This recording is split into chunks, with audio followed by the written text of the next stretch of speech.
Okay, 31.3 exercises. We're starting with problem number 1, of course. It says divide A.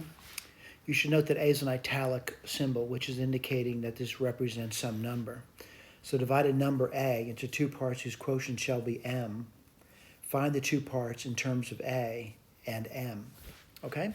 So the first thing I'd recommend to do is just realize that there is a number A and you're dividing it into parts. All right? So I'm going to say A is the number, and I divide it into two parts. So I'll call one part X and the other part A minus X. There's two parts to it. Those two parts, if added together, would create the whole, or A. All right? Now what did they say? Divide A into two parts whose quotient shall be M. Well, let me write the quotient down. Now the quotient would be X over A minus X, and they say the quotient shall be M. All right? Find the two parts in terms of A. What I have to do now is solve the equation. All right, so let's write this down.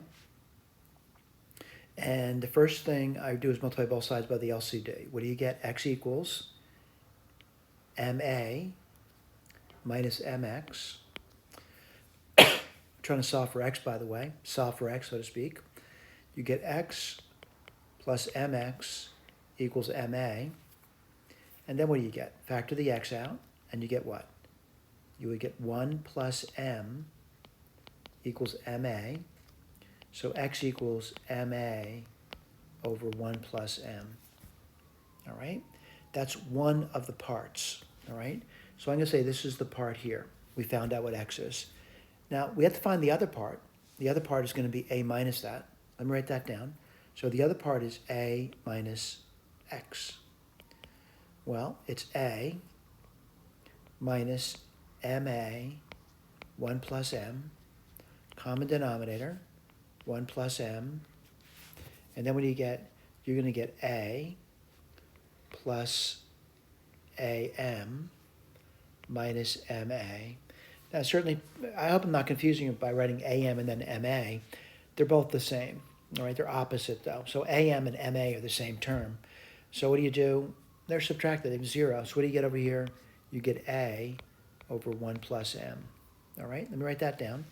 So the other part is going to be, what did I just say? A over 1 plus M. And this part over here is MA over 1 plus M. All right, these are the two parts right over here. All right, that's written down for you. One part is here. That's one part, which is AM or MA, 1 plus M, and then the other part is A over 1 plus M. Now, I realize some students may argue, well, what if you did the quotient differently? So I'm going to do it differently, all right? So I'm not going to do the quotient that way. I'm going to do the quotient a little bit differently. Let's erase this over here and start the problem again. And again, you get A, X, A minus X. And it said the quotient. Well, let's say I did this instead. I did A minus X over X equals M. Well, let's take a look at what you get. You're going to get A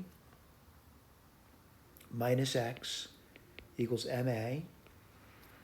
And then you're going to get A equals, whoops, I made a mistake, and I just realized I made a mistake.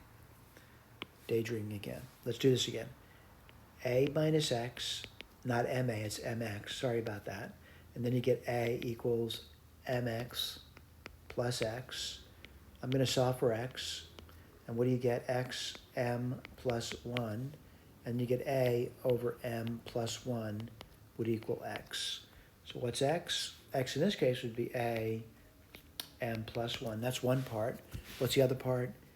Well, it's going to be A minus X.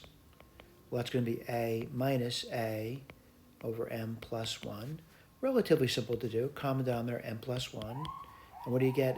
AM plus A minus A, which turns out to be AM over M plus 1. Let me write that down for you.